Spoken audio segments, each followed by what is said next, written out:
첫 번째, 제가 이제 이 단테 신곡을 뭘로 시작을 할까? 라고 생각을 하다가,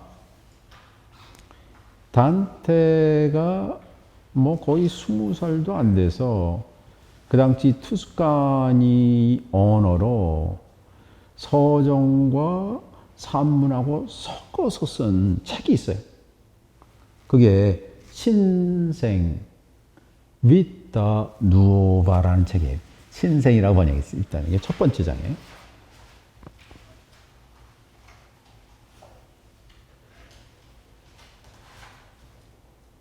그러니까 여러분이 잘 알다시피 이제 단테가 베아트리체라는 여인을 만나서 사랑에 빠진 이 사랑의 힘을 말하고 있는데, 실제로 베아트리체를 9살 때 보고 한 20살 때 보고 이제 따로 결혼해 갖고 이제 베아트리체는 죽지 않았습니까? 그래서 사랑의 노래인데, 이 단테는 그 당시에 이런 연애 시들이 많았어요. 중세 연애 시들이 얼마나 많았다고. 그 당시에 대부분의 중세기의 시는 그 내가 연애할 대상의 아름다움에 관한 거예요.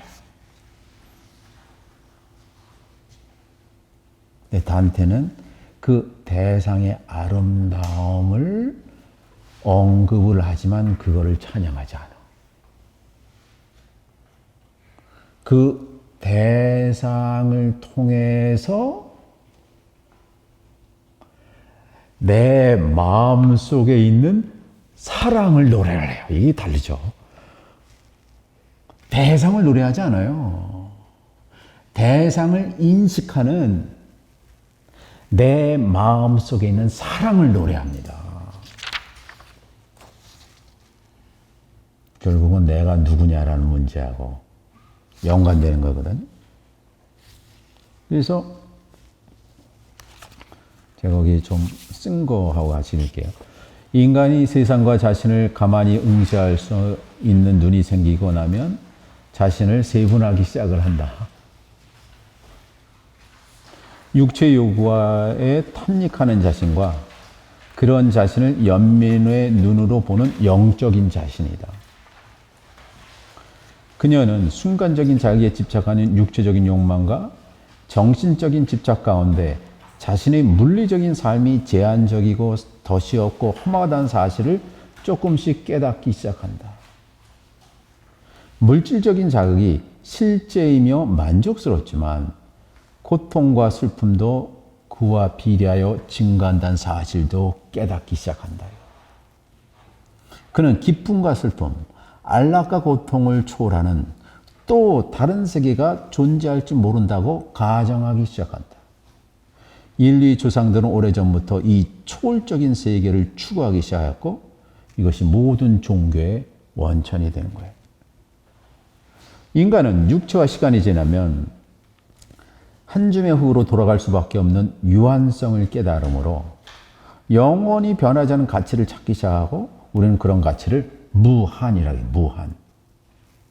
무한이란 시공간을 초월하여 인간에게 언제나 만족스럽고 인간들의 관계를 개선하고 그들의 공동체를 하나로 만드는 가치인데, 바다와는 격리되었지만 물 한 방울이 바다의 모든 요소들을 담고 있듯이 순간을 사는 인간이 무한과 격리되어 있지만 원초적인 바다를 희구하고 그 심오한 침묵에 존재하는 무한을 찾고 싶어 한다는 거예요.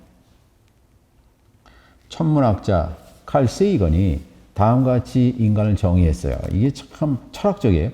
우리 DNA 속에는 질소가, 우리의 치아에는 칼슘이, 우리의 피에는 철분이, 사과에는 탄소, 분기하는 별들의 내부에서 만들어집니다. 우리는 별로 만들어졌습니다. 유명한 말이죠. We are made of star stuff. 우리가 별이라는 거죠. 이걸 랄프 waldo 에머슨도 self-reliance의 첫 번째 글이 Man is his own star. 인간은 스스로에게 별이다. 뭘 자꾸 찾냐. 인간 전체의 목적은 저 하늘의 별로 만들어진 자신의 회복, 회수에 자꾸 오는 거예요. 깨달음이란 자신이 무한한 세계의 일부이며 무한한 세계 자체다. 그것을 고대 인도인들이 발견한 깨달음이기도 한데 우파니샤드에서 이 깨달음을 아함 브라흐마스미, 나는 우주다, 나는 무한이다 라는 문장으로 표현합니다. 산스크리트 아함은 1인칭 단수 대명사로 나를 인식하는 주체로 버릴 수도 없고 떠날 수도 없고 피할 수 없는 나와 함께 존재하는 유한 그것이에요. 아함은 소멸한 자신, 욕망에서 헐떡거린 내가 아니라 자신의 현재 상태를 개선하고 변모할 수 있는 능력을 지닌 개선된 나이기도 해요. 이게 패러독스예요.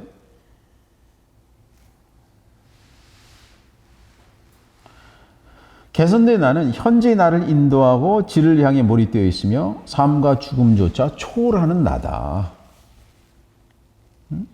그래서 모세가 기원전 13세기에 신을 만나서 Who are you? 물어본 거 아니에요. 그때는 신이 나는 스스로 있는 자다. I am who I am. 제가 제일 아주 심오한 문장이에요, 이게. 히브리어로 에흐예, 아셀 에흐예라고 했어요. 에흐예가 대명사가 아니에요. 문장이 문장. 현재와 과거와 미래를 초월한 문장인데 저는 이 문장을 I am becoming who I want to be라고 번역하고 싶어요. 나는 내가 되고 싶은 내가 되고 있다. 프로세스다. 그겁니다. 인류가 기원전 12세기, 13세기에 신을 정해버렸어요. 신은 뭐냐? 내가 되고 싶은 사람이 있고 내가 되고 있으면 돼요. 그게 신적인 인간의 특징이에요. 지금 단테 신곡이 그걸 보여주는 거예요. 개선된 지옥으로 시작을 해서 연옥 가고 천국 가는 그 과정을 보여주는 거거든요. 그러니까 중세기 때 인간은 뭐냐? 비커밍이 아니에요. 비잉이었고 한 존재로 카테고라이즈 된 어떤 클래스였지. 그런데 단테가 비타 노바 신생이란 1294년이니까 그 사람이 한 20살, 21살 됐을 때 이 사람이 신생이라는 작품에서 새로운 거를 말하기 시작을 해요. 그것이 오늘 첫 장에 있는 그 얘기입니다. 제가 여기 써놨는데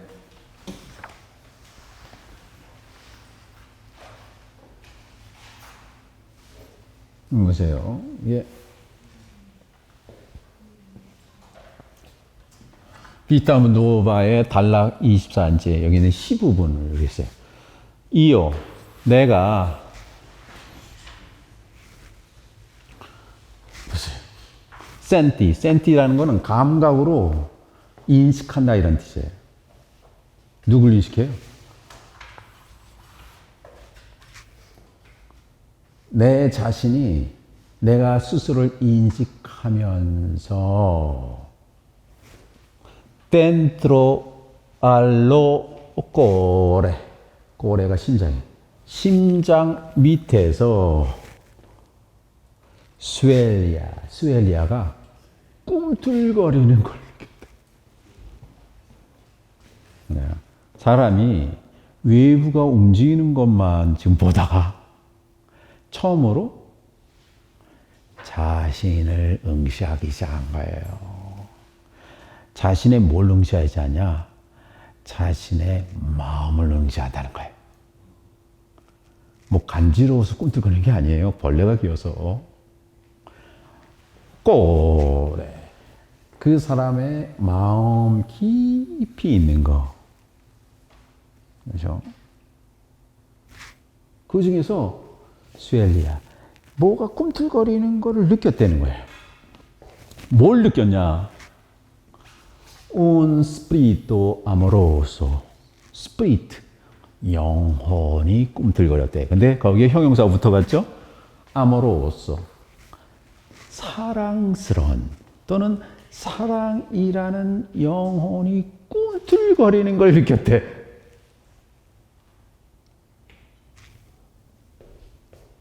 보세요. 도르미아가 도미토리 아시죠? 잠자고 있었대.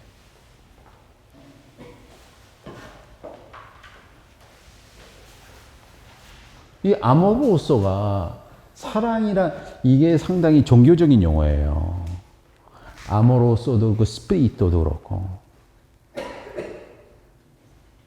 스피리트 영혼이나 아모로소는 중세기 때는 성당 안에서만 사람들한테 준 거예요. 근데 단테가 어디서 발견했다고요? 성당이 아니라, 건물이 아니라 자신의 심장이라는 성당에서 발견했다는 거예요. 완전히 파격적인 겁니다, 이건. 성당이 여기 있다는 거예요.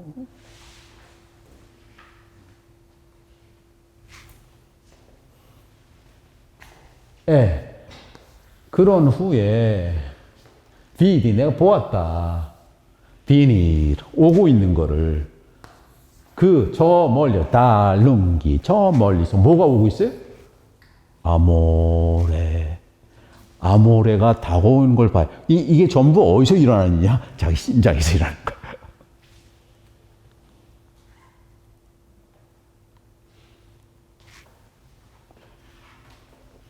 알레그로 씨. 이게 씨가 예스! 알레그로 얼마나 기쁘든지. 이게 깨달음의 순간입니다. 깨달아요. 뭘 깨달아요?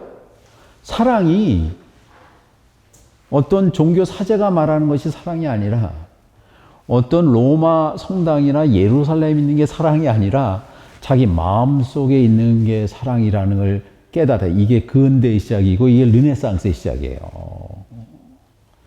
내가 주체적으로 내 삶의 진선미를 선택하고 가름할 수 있는 시스템이 만들어집니다. 제 아펜 엘라 고르시아. 야, 그런 후에 내가 사랑을 꼬너스키야. 인식할 수 있었다. 내가 사랑을 내가 볼 수가 있었다는 거예요. 그렇죠? 이게 비타 누오바 이 단테의 초기 작품인데 엄청난 깨달음. 그래서 제가 대오라고 그랬습니다. 큰 깨달음이야. 큰 깨달음을 받는데 그 깨달음이 사랑이라는 것이 그 당시에 이 사람은 크리스찬이었거든요. 최고의 가치가 자기 마음속에 있다는 걸 깨달았다는 거예요.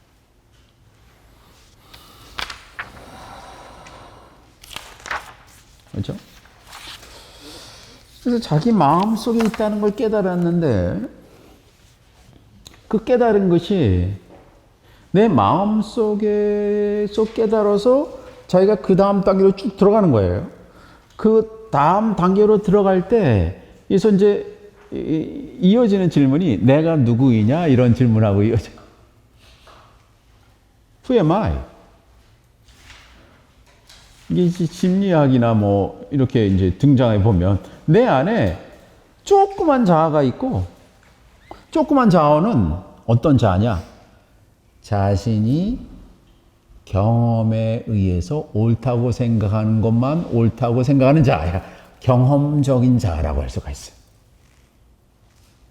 조그만 자아는 자기가 경험하지 못한 거를 대개 악이라 그러고요. 거짓이라 그래요. 추하다 그러고. 익숙하지 않은 거를.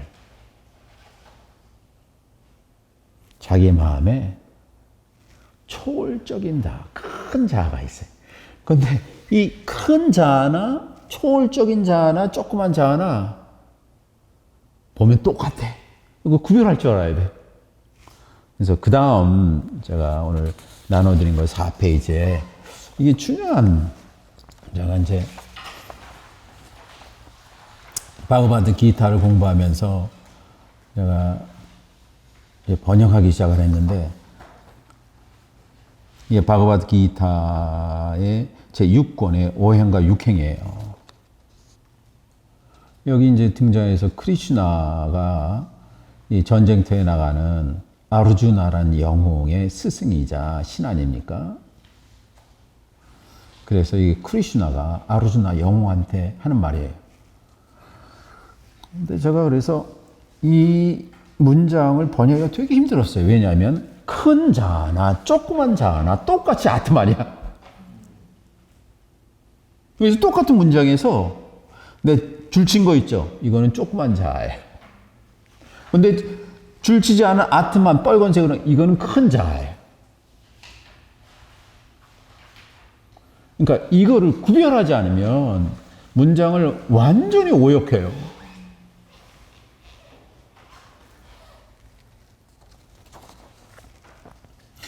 우달렛 아트마남. 우달렛은 들어 올리십시오.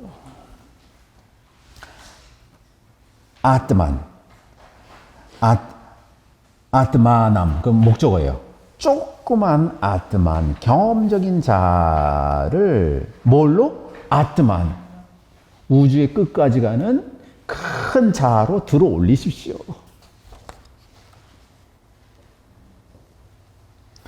당신의 작은 아트만을 욕보이지 마십시오. 진실로 큰 아트만은 작은 아트만의 친구가 돼서 같이 상승할 수가 있을 것입니다. 혹은 큰 아트만이 작은 아트만의 적이 돼서 맨날 싸우고 평화가 없이 그렇게 불행할 수도 있습니다. 이렇게 쓴 거예요. 당신이 큰 아트만이 작은 아트만의 친구가 되는 경우는 다음과 같습니다. 그 경우는 뭐냐? 작은 아트만이 큰 아트만에 정복당하는 사람입니다. 우리가 큰 아트만, 초월적인 자아를 갖고 경험적인 자아를 정복할 때 우리는 평화롭게 온전한 삶을 살 수 있고 합일적인 삶을 살 수가 있다. 그러나 작은 아트만이 적대적으로 대항하면서 정복되지 않은 경우 큰 아트만은 적으로서 존재한다. 그렇죠? 그래서 우리 마음에는 큰 아트만과 작은 아트만이 있고, 큰 아트만은 초월적인 자하고 작은 아트만은 경험적인 자. 보세요. 경험적인 자. 잘 생각해 보세요. 우리가 경험한 거는요, 우연히 한 거예요. 우연히 어쩌다 한 거예요. 어쩌다 경험한 생각, 어쩌다 경험한 종교, 어쩌다 경험한 철학, 어쩌다 경험한 사상이 이거는 부족할 수밖에 없고 틀릴 수밖에 없거든요. 이건 개선될 수밖에 없고 극복될 수밖에 없는 거예요. 그런데 그것이 초월적인 자아로 열리지 못하면 항상 불안해요.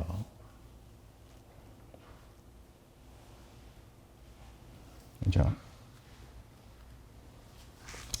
그래서 이제 그러기 위해서, 그러니까 단테가 이 단테의 신곡을 썼던 이유가, 그가 그렇죠?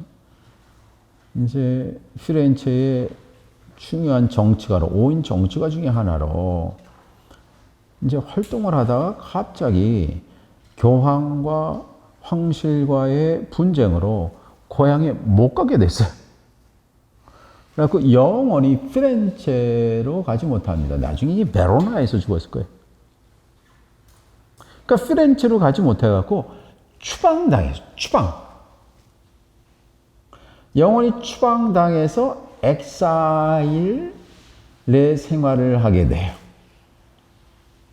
그러니까 인생에 있어서 엑사일, 인생에 있어서의 어려움이나 인생에 있어서 얘기치 못한 불행이 초월적인 자아를 추구하는 사람한테는 절호의 찬스가 된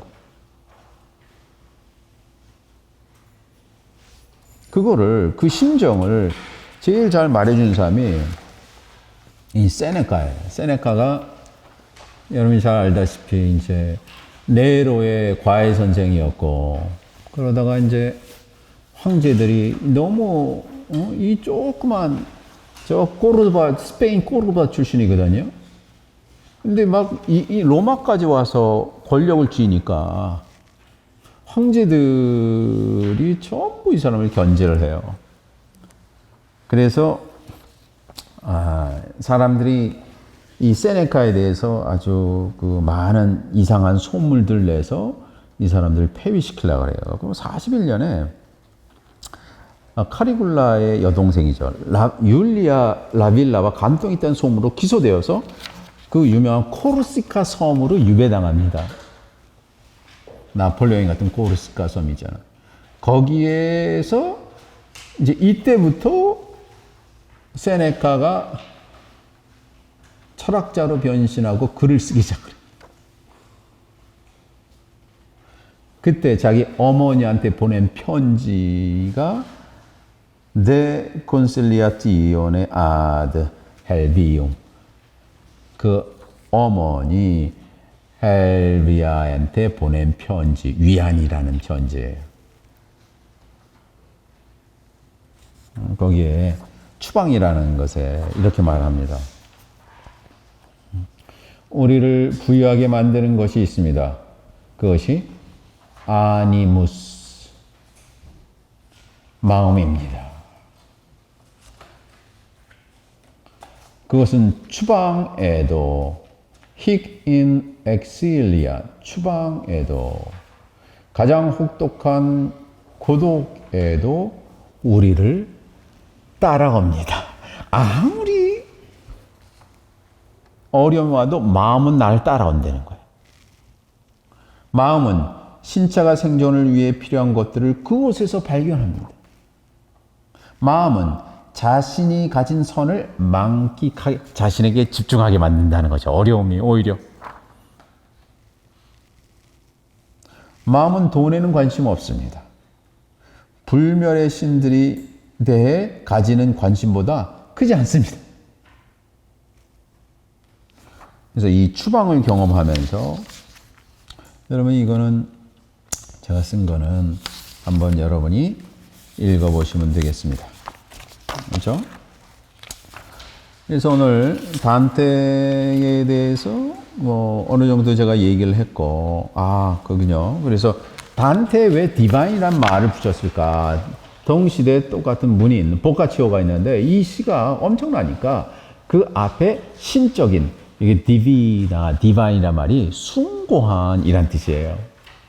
그래서 보카치오가 디바인, 디비나를 갖다 붙였대. 그래서 디비나, 라 디비나 코메디아라고 해서 신곡이라고 한자로 번역이 되었다. 그렇죠? 이제 그 다음에 뭐 영국시 T.S. 엘리엇이 이제 신곡을 읽고 난 다음에 단테를 솜노포에타, 인류가 낳은 최고의 시인이라고도 뭐 말을 하고. 그러니까 이 신곡의 특징 중에 하나는 뭐냐면, 제가 13페이지에 저 빨간 글씨로 쓴 것이 뭐냐면, 이 신곡은 이전에 있었던 모든 지식을 전부 종합해서 총망라했어요. 그래서 이거를 encyclopedic knowledge라고 그래요. 백과사전적인,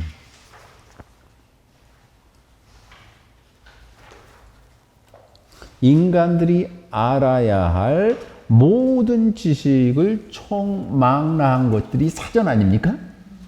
백과사전? 그러니까 백과사전적으로 모든 지식을 14세기까지 있었던 지식들을 전부 총망라했다. 그렇죠? 그런 얘기가 있고 14페이지에 제가 이런 말 썼습니다. 그래서 우리가 왜 이 디바인 코미디를 공부하냐? 2021년 거의 갔는데 나는 대한민국의 좌표를 코로나 이후 현대를 맞이하는 세계인들에게 단테 신곡의 해석을 통해서 확인하고 싶다.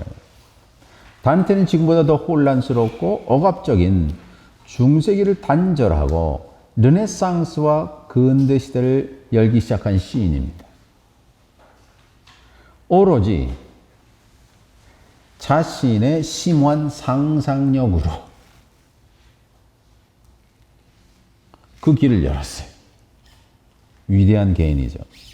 신곡은 지옥 34편, 연옥은 33편, 천국 33편, 모두 100편으로 이루어진 시다.